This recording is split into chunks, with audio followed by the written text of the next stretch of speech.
Hi everyone. So as promised, we're going to dive into the things my mother never told me with a young mom, Sam, who has 2 children. I like how you said young. But you are. That's uplifting. It's really like, I don't feel young. I'm like tired all the time. Thanks for that. I appreciate you. I appreciate you too. Thanks. So yes, the first question. First question, yes. As the mom of a firstborn daughter, what do you wish that you had been told, or what support do you wish you'd had that you now provide for your daughter?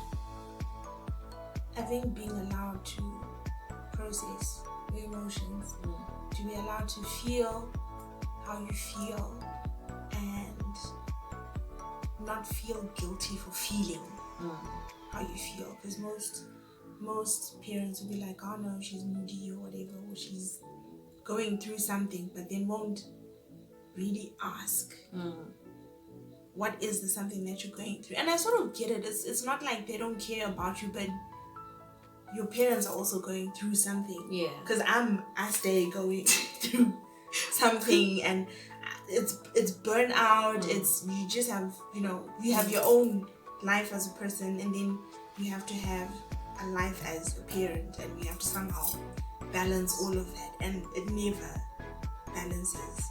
It's a circus, and they're your monkeys, and you need to figure out how to be the ringmaster in your circus and allow them to feel what you're feeling and say it's okay, but let it be a passing emotion.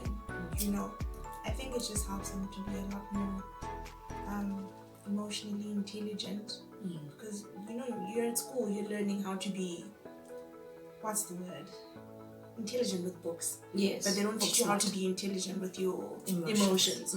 So I think we really need to just allow these little people to feel what they're feeling and learn to let go of the emotion, acknowledge and accept that this is how I feel today. I'm frustrated, but it's okay. It's not the end of the world. It's not a train smash. And then let the feeling pass through. Don't hold on to it, because I used to hold on to my feelings and really I had this little imaginary bottle and just be like, but today we're up to 13 today. And there's no way of taking it out. You know how people always don't bottle things in, but the reason why you bottle things in is because you're not taught how to Release them. Yeah, to release them and let that stuff go. You're not supposed to have a bottle to begin with. Yeah.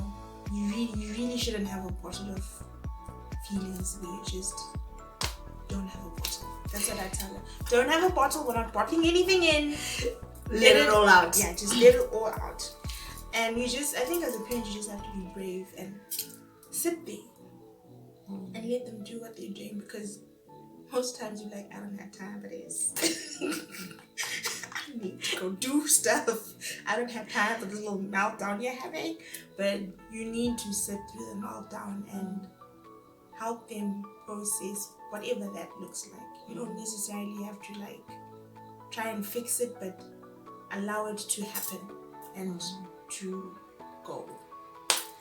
I find it funny that you said that, because when you were talking about allowing people to feel their emotions, I remember when we used to get beatings as kids.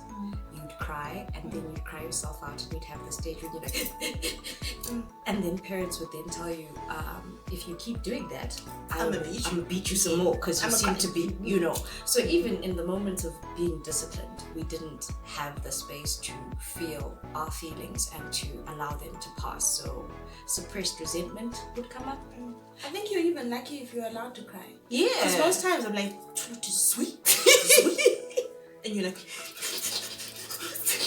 so even that, letting go wasn't allowed. Yeah. So I think as a parent now, the key is helping your kids to accept and allow the emotions, and then let it go. Let it go. Let it go. Speaking about discipline, we've had many conversations about this, and I know you identify as a progressive mother. So, can you tell our audience a bit more about your disciplining technique? These new age kids. Ain't it? Because when I was growing up, my mom didn't give that mulberry tree a chance. And she knows the tree I'm talking about because we've stayed in the same house at different times of our lives. Yes. So my childhood home is now her permanent home, right? Yes. Yeah. And her mulberry tree of beatings also became my mulberry tree of beatings. Yeah. And it's a huge tree. I don't think I've ever seen a mulberry tree there. That's a demon mulberry tree. It's on steroids. Yeah. Because the mulberries were like this, they were quite juicy. My mom used to make jam out of those. I did, and you didn't. And out of the guavas as well. Yes, the guava tree. Yes. Anyway, back to the. What were you saying? Discipline, the mulberry tree. Right. Yes. So, also because now it's like not right to like hit your kids and stuff like that. A spanking here and there is okay, but you're dealing with people who think. And when I say think, these kids are exposed to, let me tell you, the cartoons they're watching now and the ones I watched, it's not the same. It's not the same. It's not the same. Teen Titans. Adult jokes in cartoons. Girlfriends and boyfriends at a young age. I mean, Teen Titans is a special one. Amazing World of Gumball's another. Pop culture references like no man's business. It's crazy. But so I try and what do I normally do? I try and see what it is that they love the most. Right? This sounds cruel, but take what they love and kill it. Not kill it, but like, if like my son loves TV. Yeah. He lives for TV. So if he doesn't like do his chores or whatever, I just take the remote. I'm like, listen, bruh, you need to get your act together and behave like a decent human being, and maybe, just maybe, I might let you watch some TV. And then also you need to master the death day. You need to let the records show. She literally, like 5-10 minutes back, pulled the death stay on her son, and I started asking myself if I had done something wrong. I was like, did you brush your teeth this morning? Were you good? It was soul searching. I think it's a good way of setting boundaries, to be like, listen, you are trying my last nerve, and my last nerve is a savage, so let's not go there. It's just back up. Just keep it moving. So for me, it's it has to be consequences to bad behavior. There's consequences all around. If you do good stuff, good things happen to you. If you do bad stuff, bad things happen to you. So they need to know that there's two ways of going about this, and they need to sort of like sit there and think by themselves that if I behave like this, chances are this is how this is going to end. This is how it will play out. But if I go this route, I can avoid all of that and just make my life so much more easier and fun. So I always try and you have to balance also. You can't just always be beating your kids every day, like, I'm gonna kill it. Today you gonna get it. No, but like if they do something good, reward them, say it, so that they know that, oh, okay, so this is the consequence of good behavior. Because all we knew were bad consequences. I never associated the word consequences. I never associated that word with good things. Never. If you heard consequence, you're like, this is how I die. My last will and testament. It's gone down. So I need them to know that good behavior is rewarded, same as bad behavior. It also gets its own consequence. I also realized, I know we've had loads of discussions about this, and I won't lie, I've been taking notes for the time that I am blessed with my own little gremlins. The little things that you do to support your kids. So I'm going to reference this, the time you told me about the pillow talk. Yes. It's like a safe space for the kids. Yes. Do you want to share a bit more about that and any other innovative ways that you connect with your kids? Yes. So the pillow talk is basically where I grab a pillow. Just for demonstration. I grab a pillow. So the reason why I actually get the pillow is the pillow then acts as a symbol of safety, to be like, okay, as long as this pillow is there, I can say whatever I want to say and not, get flack for it, right? So when we're having the pillow talk, it's how was your day? And I really like to dig deep into what's going on in their lives, because I always want to be the first point of reference when something goes down. So whether it's good or bad, come to me. Yeah. Do you know what I mean? That way, I think they'd avoid a lot of unpleasant situations, because they will make bad decisions, but they need to have the option of saying, okay, this is getting out of hand and I need to call mom. I know she's going to be upset about this, but for safety and for my well-being, the person that I now need to talk to is mom, so that she can come and pick me up. Or because imagine if we went out, right, and something went down, or like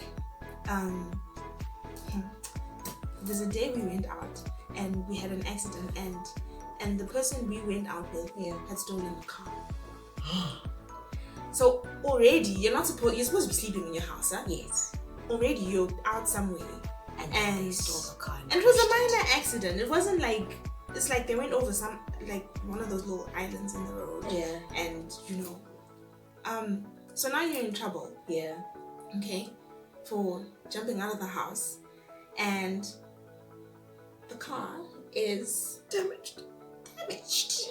Tough times. So, and chances are, as teenagers, you're not going to phone your parents. No. But I'd like for my kids to phone me and be like, hey, mom, you can beat us later. We took the car, but we need you to come and get us and call road angels or something, because now it's out of our hands. Yeah. Because if they don't do that, their solution at that point in time will do more harm than it will do any good. I wish that I could have been able to call my parents in so many situations that I've gone through and be like, guys, I made a boo-boo.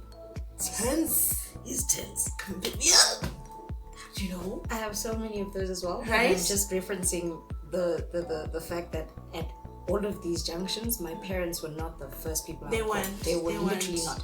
I'd have either an aunt or you. You were the point of call for so many of these things. I didn't have a point of call at all. I actually, and I think that's a real thing for me. It's a fear for me to be like, if my kids don't have me as the first point, who will they have? Who?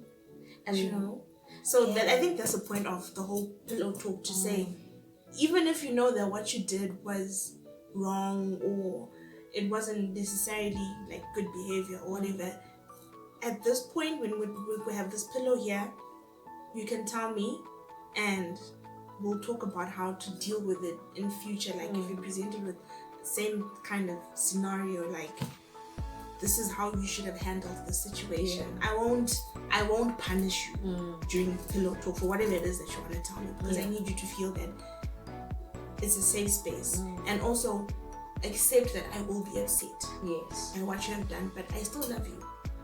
I'm still there. We can figure it out together. There's no way I would have phoned my mama and be like, hey yo, there's no way. No. I love her, she's a rock, but that now very cheap. Many a bottom has been spanked by that tree.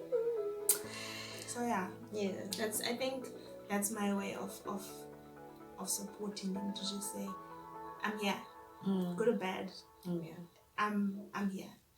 I'm the first person you should phone with. First responder. Yes. First responder. Yeah, I like that. First responder. So I'm basically like what you call him? I'm a paramedic. Yes. Basically. And mine too, because bad decisions are on the horizon. And wouldn't you want an experienced paramedic? Yeah, not your friend from high school who doesn't know and is also trying. Because you're both now trying to figure out something that it's the first time you've had to deal with it. Yeah, so you're like, fumbling and getting ourselves into more trouble. I liked also, because I will disclaimer of note, I literally take all my parenting advice from here. I've had great upbringings and great experiences, but I steal from you and I write in my little note and I'm like, okay, this also we must do. It's nice to know that my last 3 brain cells sometimes they always make sensible decisions. They always do. Another thing that you told me one time was you took the Myers-Briggs test on behalf of your kids. Yes. And you categorized them and you looked at their traits, and as a mother would, and you semi sort of got a sense of their personalities. Yeah. And now you've tailor-made your parenting style to each of your kids. Exactly. So I'm gonna ask you, what have you noticed as similarities between the two and differences, and how have you adjusted accordingly? Similarities between the two. Well, they're both extroverts. And I'm an introvert. My house is full of extroverts. Like, I don't even know how I function. I legit, like, I don't know. I don't know how to do it. It's crazy. But they're both extroverts, but one is quieter than the other. One is more emotional than the other. And one is more of a people person, and the other one is a bookworm. And she's always like, she likes her alone time. But she loves like socializing, but she also needs to recharge and just be by herself and stuff like that. And it's pretty interesting. So I know, like, I can't, whatever rules I apply, I call them bananas. You know, the bananas and pajamas. Yes. So it's B1 and B2. In my head, I just refer to them as B1 and B2. So whatever how I discipline B1 can even be the same way I discipline B2. It just wouldn't make sense. You know, so I really have to think about, how do I want this to play out? What results am I looking for? And how helpful am I being as a parent when I am disciplining this person? And is it going to deter them from repeating the same kind of unwanted behavior? So I really need to. I think parents back then would be like, you did what? You know, there's no, your personality is, no, you was just kidding. There was none of that. You get a beating. You broke my what? You check under your seat. Everybody's getting a beating. So yeah, I actually really do sit there, and the nice thing is I always consult my co-parent, and because I feel like he's more logical and I'm more emotional, so I always, ask and be like, okay, what would you do in this situation? Also because we've come from different backgrounds. My parents are very laid back, and his were more traditional. So it's nice to see how we were both raised and how those background experiences are coming into one to then raise these. It's sort of like this is coming here, right? And then it filters out that way. But it won't be the same for the both of them. Do you know what I mean? Like a blended method that then has diversifies to cater to the Wow. It's I feel like it's a lot of maths. Yeah, it is. And that's also something I wanted to ask, because that's very commendable. Like, I wish I'd had that, because looking at my sisters, all 5 of us are very different. And what you would say to one person by way of discipline wouldn't necessarily work with the next. Exactly. It wouldn't apply. Even the way we wake up in the morning. Like, some are morning people. That's another thing that there's just so much that you need to take into consideration, because B2 will just kind of stretch. I mean, hugs mommy, and get on with your morning. Yeah. B1 is like I'm B1. I am such a B1. I'm also B1. Yeah, I'm not a morning person. Speak to me at 11. No, actually, don't talk to me until I've had like my 3rd cup of coffee. Don't even look in my. I'm not here. Just don't look in my direction, please. Just don't. This is why we're friends. So, and you can imagine living in a house of extroverts. It's just noise in the morning. And I just look at them, I'm like, but why? Why? I don't understand that. What is either. this? Yeah. What is this? You know, but yeah, they wake up really different. So I also have to think about what I'm saying to them in the mornings. And if the first one wakes up and they're in a mood, I then have to figure out how to deal with that and help them start off their day on a good note. On a good note, and be like, listen, you're feeling quite crappy right now, but that's okay. But you need to. Life has to keep moving. You can't wallow in your emotions. You know, just accept it for what it is, and just sit in your bed for like 10 minutes. Because normally you're like, get out of bed. So I realized that she needs to defrost. Yeah. Right? So I'm like, okay, just hi, good morning, kisses. Okay, just sit for a bit while I get this one ready. Yeah. Just sit for a bit so that you just find your zen. Accept the fact that you have to wake up in life. Life is hard. As you're speaking, I'm realizing the importance of morning and evening routines. So are there any things that you do, so maybe positive affirmations that you have the kids say, or things that you say to them, like distinctly mom messages that you will say to them that they know, mommy loves me just because I am? There's phases to that also. Like I love being on Pinterest, so I'm always like looking up stuff, trying to, change it up. So sometimes I'll put, for B1 I'll put little notes because B1 can read. For B2 it's cuddles and kisses and go B2, yay, you got this, So yeah, there's definitely routines. Like there are different ways of saying goodnight. There are different ways of winding down, and you'll find that one will even fall asleep faster than the other one. Yeah. Depending on also you people that fall asleep after 2 minutes. What sorcery is that? What witchcraft? So early in the day. How do they? Because it takes me like an hour. I will lie in my bed for an hour, literally staring at the ceiling, thinking about my life, with that one last brain cell playing something. That monkey. And I'm like, okay. No, at least yours is like the monkeys and the sounds play. I have a rerun of every mistake I've ever made in my entire life. Oh no, they just do that one. So now I tried the counting of sheep until the sheep started recounting all of the bad things I did, all the mistakes I made, all the embarrassing moments. Or the times I fell flat, or the times I asked someone out and they were like, I asked someone out once. That was tragic. I'm not doing that shit again. I fell once early in the morning in my uniform with all the CBC boys outside waiting for mass. And I was dusty. Quite dusty. I just dusted off all my shame and hurt and turned on my life. Yeah. So stories. Yeah, that's the one. Those are the brain cells I have. They're just so they're mean. Like now that we talk about that, are mean. They're mean. They're actually they're quite mean. I mean, yes. They are so merciless. Like this is why I'm killing mine off one by one. Let them go. How do you actually recharge? Because what you're like saying, I know that. So I'm not a parent, guys. I've just got lots and lots of family members that I have mothered for a short period of time.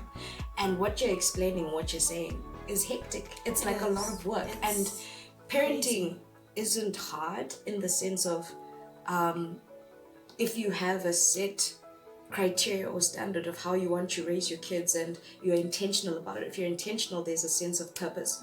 But goodness me, that stuff takes you, it drains you. It does. And it's a lot of work. Even if you're just going to go on autopilot and be like, I'ma just feed you, make sure you're clothed and take you to school. How in heaven's name do you balance being the mom that goes the extra mile and still being a wife and still being a professional individual in the line of work and still finding time to be you? How do you recharge and live and survive? I find moments of peace and quiet. Because like my house is always blaring, noise, TV, whatever. The moment everyone else is out of the house, I will switch everything off. I will close all the curtains and sit in like a semi-dark room and just be quiet. And let the crickets sing to me in the background. We can actually hear the crickets in the background, just to reference that. We actually can. I legit need, I just need to be away from everyone and everything. Sitting in the car is a real thing, people. It is. I will drop people off in the mornings, and then I will drive back and park in my yard and sit in the car, go through Pinterest and stuff like that. And you just need to find your little moments of, you need to, and I keep saying this, you need to keep something for yourself. You really need to keep something for yourself, because you give so much, and they will take so much, because they need to take from you. You know what I mean? They need to be nourished. And I'm not just talking about food, but like emotionally, mentally. You're always like the go-to guy. So you really need to just keep something for myself, like for yourself. So for me, it's my cup of quiet coffee in the mornings where there's like no distractions. And the coffee doesn't talk back? Yeah, it doesn't. It just sits in the cup and it looks at me with such love. So yeah, that's how I recharge. So, we've been talking for a good 26 something minutes. Long. Yeah. So, like, I'm gonna bring you back, because we haven't even skimmed in terms of dating, in terms of self-worth, in terms of, those are gonna be some amazing episodes. If you didn't see the trailer, you'd better take a look at it again, because this is gonna be fun, guys, and this is just the first episode.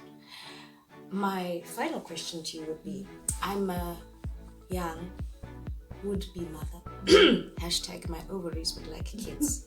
But we battle about this every single day, because my brain insanity prevails and says, do you see what the little gremlins do? Do not feed the gremlins.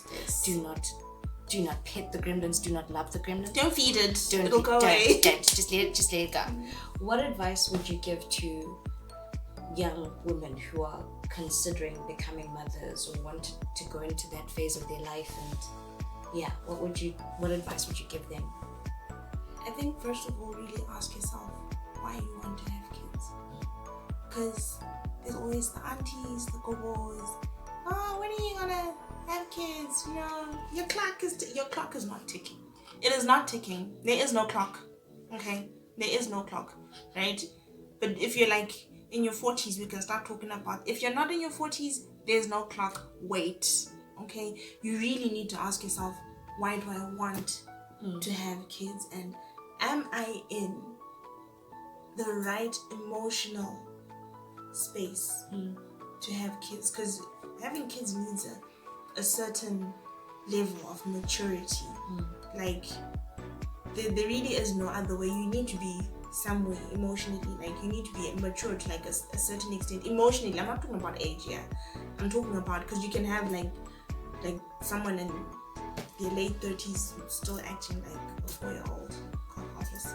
But yeah, you really need to be mature and ask yourself, why do I want to have kids? And I think after that it starts to make sense. It really just makes sense that, okay, it's not because of other people, it's something that I really, really do want to, am I ready for it? Do I have what I think it takes? Not what society thinks, but do I think as a person, as an individual, do I have what it takes to raise a human being? We're not talking about plants here where you water it, and if you forget it sometimes it'll kind of shrivel, and then you'll pour a little bit. It's serious. You see, like, it's, look at her face. Do you have what it takes to raise a human being? And you have responsibility of that person for 18 years. Are you willing to give 18 years of your life? Are you willing to commit 18 years of your life to raise a decent, well-adjusted human being? Yes. Because we can't be well-rounded, whatever that looks like. Are we the poster children for well-rounded? Because I don't think so. How are we going to make them well-rounded? Yeah. And I say this, the reason why I say this is because I'm a teacher. So I see a lot of, there's that meme where they're like, this one doesn't eat cornflakes in the morning. You can see from your behavior that you actually don't eat cornflakes. We don't know what you're eating, but it ain't cornflakes, So you can just tell from the behavior that this one where it's coming from, suspect. And then you can tell that this one has been taught manners. Something as simple as people just assume that we all have the same rules to live by, and you think code of conduct. Yeah, you think that every adult in their home is teaching their kids how to be polite, how to be. Some kids, you will have kids walking past through the corridors, bumping you like this, and they won't even turn back and be like, sorry ma'am. You're just like, hey, what did I do to you? I don't eat suds at your house. I didn't eat did your you piece not of meat. see me? Hey, did you not see this entire person? Like, you just. So it's, But then, you really need to think about what does a well-rounded person look like, and do I have what it takes to make a well-rounded person? I guess. Yeah. Yeah, you know what I mean? So, it's quite tense. It's a lot. But it's doable. And it's all trial and error, all of it. There's no, you literally have to just see what works and what doesn't. And pray you do a good job of it, because as a parent, you grow. Because there's different stages. No one tells you what to expect in puberty, and we've got a preteen, so.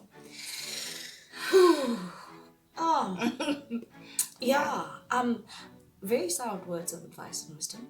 Let the records show that my ovaries have shrunk in on themselves and devoured themselves, and have stated that they are not ready to have kids. You'll see another baby and you're like, oh, what did you Jesus just want to eat you up. Can you imagine a small blizzard? Hey, that doesn't curse, isn't it? I can't. I'm not ready. I can't do it. I'm not doing this. I thought mine would be psychotic, but they seem okay. So. They're really sweet. Unless they're cutting doll's hair and lipstick on the walls. That is a saga and story for another day.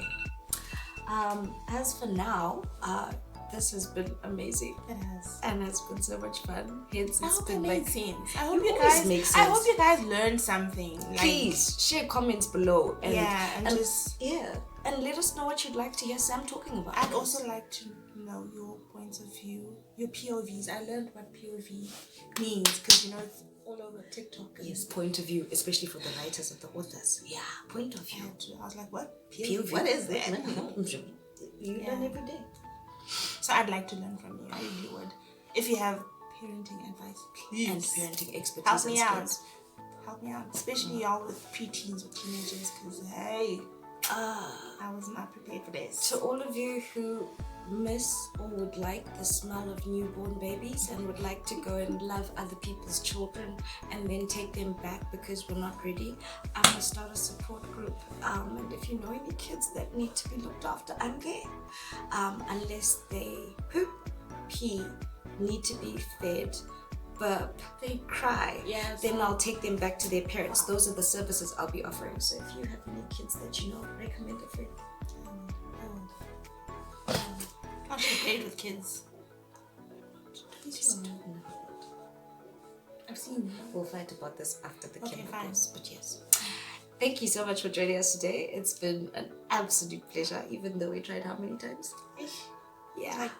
This is it's our 5th attempt. Yeah, it's our 5th. It's our successful attempt. So it's not 3 times the charm, it's 5 times the charm. So last thing I'm going to ask you to do is to pop any questions, topics, discussions that you'd like to see Sam talk about, because this is a fountain of wisdom and youth, eternal youth, because she doesn't want to age. I like the eternal youth part. That's pretty exciting. Yeah, she doesn't want to age. So here's to more amazing sessions, and we'll wait to hear your comments, and if you're lucky we'll talk about whatever you've posted and we'll tag you in it too.